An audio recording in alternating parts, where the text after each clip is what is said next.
प्रशिक्षण आईएएस के online platform पर आप सभी का स्वागत है। जैसा कि आप सब जानते हैं कि भारतीय प्रधानमंत्री नरेंद्र मोदी मालदीव की यात्रा पर हैं और मालदीव में जो बहुत महत्वपूर्ण कुछ एग्रीमेंट्स हुए हैं उससे ये प्रदर्शित होता है कि भारत और मालदीव अपने संबंधों को मजबूत करने के लिए कितने जागरूक हैं या सतर्क हैं, या उन्हें इस बात का अंदाजा है कि अब एक बहुत ही नॉर्मल रिश्ता जो है दोनों के बीच में जरूरी है। 60वां जो वर्षगांठ मनाया जा रहा है भारत और मालदीव के डिप्लोमेटिक रिलेशन का, उसके उपलक्ष्य में जब प्रधानमंत्री नरेंद्र मोदी पहुंचे हैं तो वहां कुछ बहुत महत्वपूर्ण मुद्दों पर चर्चा हुई है और जिन चीजों पर साइन हुआ है उसका क्या इंपॉर्टेंस है, जिन एग्रीमेंट्स पर हस्ताक्षर किए गए हैं उनका क्या महत्व है, थोड़ी चर्चा उस पर करते हैं। तो सबसे बड़ी बात यह है कि भारत ने 4850 करोड़ रुपए का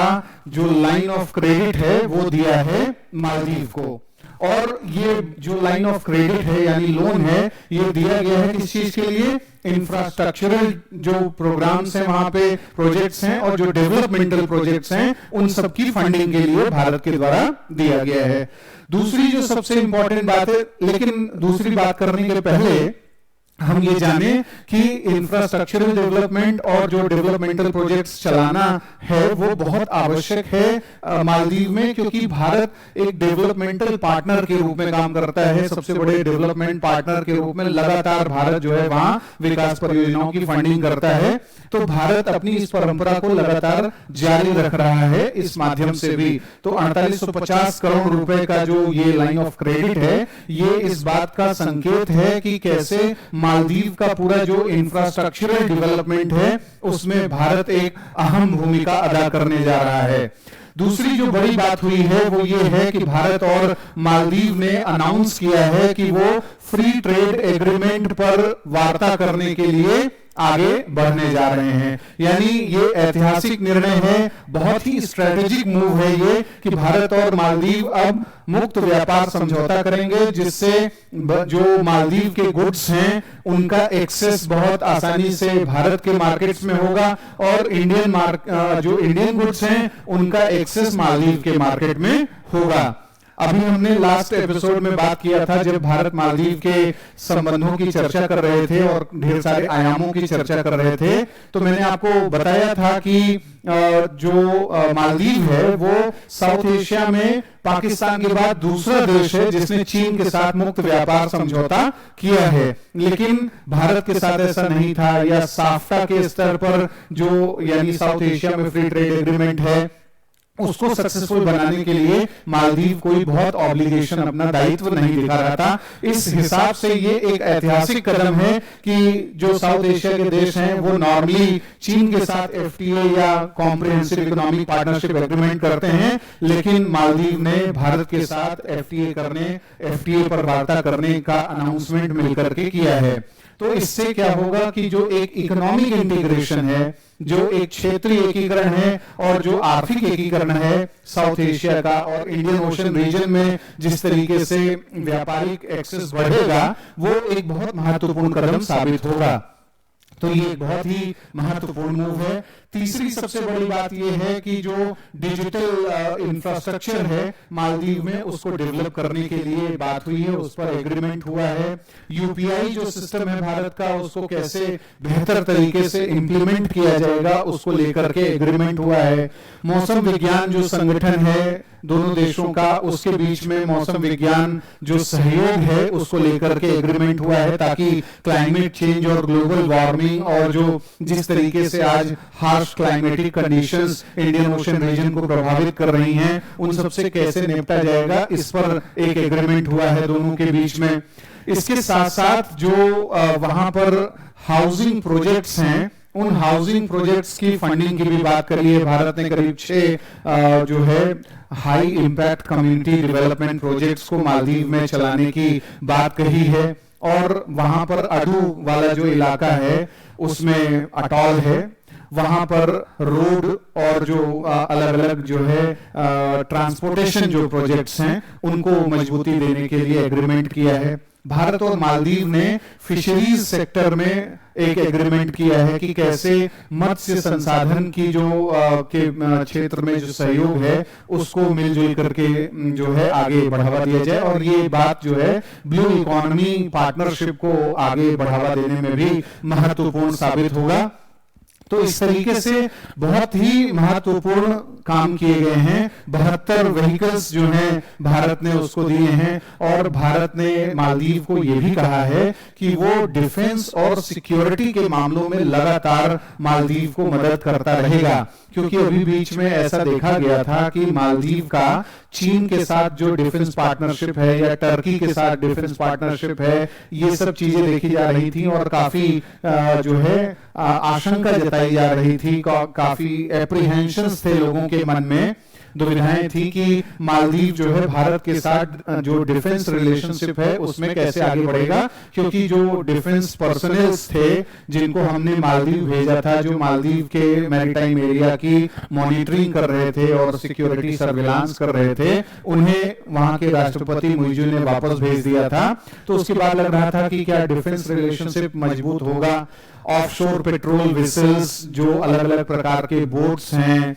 या नेवल शिप्स हैं, उन सबको देने के स्तर पर भारत जो है सहयोग करने की बात कर रहा है। हाइड्रोग्राफी के फील्ड में जो पहले एग्रीमेंट हो चुका था, मालदीव ने उसे रद्द कर दिया था, उस दिशा में कैसे आगे बढ़ा जा सकता है। फिनटेक जो कोऑपरेशन है, इस क्षेत्र में भारत और मालदीव के बीच में रिलेशनशिप उभर रहा है, यानी कि जो एक नया ये एरिया ऑफ कोऑपरेशन आप इसको कह सकते हैं। तो अभी जो पूरा इसका कंक्लूजन है वो ये है कि भारत और मालदीव के संबंधों को नॉर्मलाइज करने के लिए केवल भारत ही बहुत ज्यादा मतलब जागरूक या भारत बहुत ज्यादा इम्पेशेंट नहीं है, बल्कि मालदीव में भी इस बात की बेसब्री बेचैनी दिख रही है कि इंडिया के साथ उसके रिलेशन और नॉर्मलाइज हो ताकि उसका लाभ मिल सके। अभी जिस तरीके से मालदीव की इकोनॉमी है, टूरिज्म की खस्ता हालत है, उन सब मामलों में इंडिया ही वो प्लेयर है जो एज दे सकता है। भारत 2018 में और 2019 में टूरिस्ट के मामले में दूसरे नंबर पर था। पूरी दुनिया में सबसे ज्यादा टूरिस्ट जो है मालदीव में जो पहुंचे थे वो इंडिया से ही पहुंचे थे। तो ये जो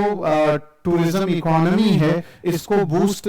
और करने के लिए अब भारत का जो एक लीडरशिप है वो जब तक हस्तक्षेप नहीं करेगा या मालदीव के साथ अच्छे रिलेशन नहीं रखेगा, तब तक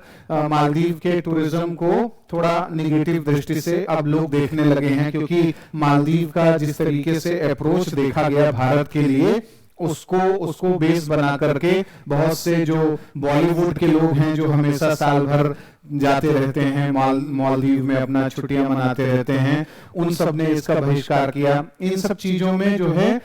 एक फिर से पॉजिटिविटी देखी जाएगी कि कैसे अब लोगों का आवागमन मालदीव में और अच्छे से शुरू होगा। तो मालदीव को इस बात का पता है कि कैसे भारत से थोड़ा अब अच्छे रिश्ते बना करके लाभ प्राप्त किया जाए, और भारत भी जानता है कि वो लाभ लेना चाहता है, और वो जो लाभ भारत देना चाहता है उसके लिए जो भारत अप्रत्यक्ष रूप से, अदृश्य रूप से उससे जो वसूलना चाहता है वो भी भारत वसूल लेगा, अगर भारत बहुत अच्छे तरीके से डिप्लोमेटिकली इन सब चीजों को हैंडल करता है। तो ये भारत के लीडरशिप पर निर्भर करता है कि वो कैसे मालदीव के उन पहलुओं की पहचान करे, उसकी कौन सी दुखती रग है जिसको भारत समझ पाएगा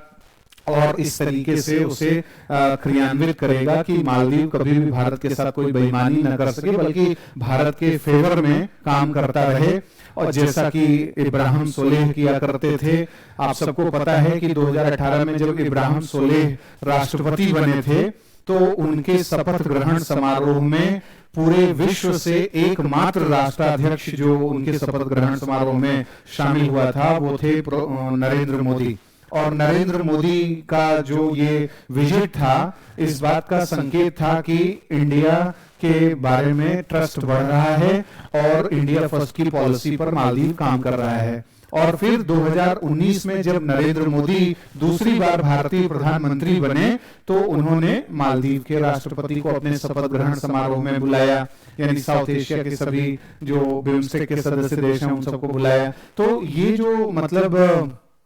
सिस्टम है, इससे पता चलता है कि म्यूचुअल ट्रस्ट के आधार पर हम साउथ एशिया में, बे ऑफ बंगाल रीजन में और इंडियन ओशन में एक स्टेबिलिटी को ले आ सकते हैं। तो ये जो अभी एग्रीमेंट्स किए गए हैं इसके दूरगामी परिणाम साबित होंगे। चाइना की किसी भी संभावित एक्टिविटी और मूव के प्रति भारत और मालदीव दोनों को सतर्क रहना होगा, जिससे इंडियन ओशन के लिए बहुत ज्यादा बेहतर स्थिति आएगी। नार्को टेररिज्म से निपटना है, ड्रग ट्रैफिकिंग से निपटना है, बढ़ते हुए आतंकवाद से निपटना है, Islamic fundamentalism, Islamic radicalisation, ISIS का जो प्रभाव इंडियन ओशन रीजन में बढ़ रहा है, उन सब मामलों में मालदीव के साथ हमें सहयोग लेना है। इन सब दृष्टिकोण से भारत और मालदीव के संबंध अच्छे हो सकते हैं, इसी की कामना की जा सकती है। और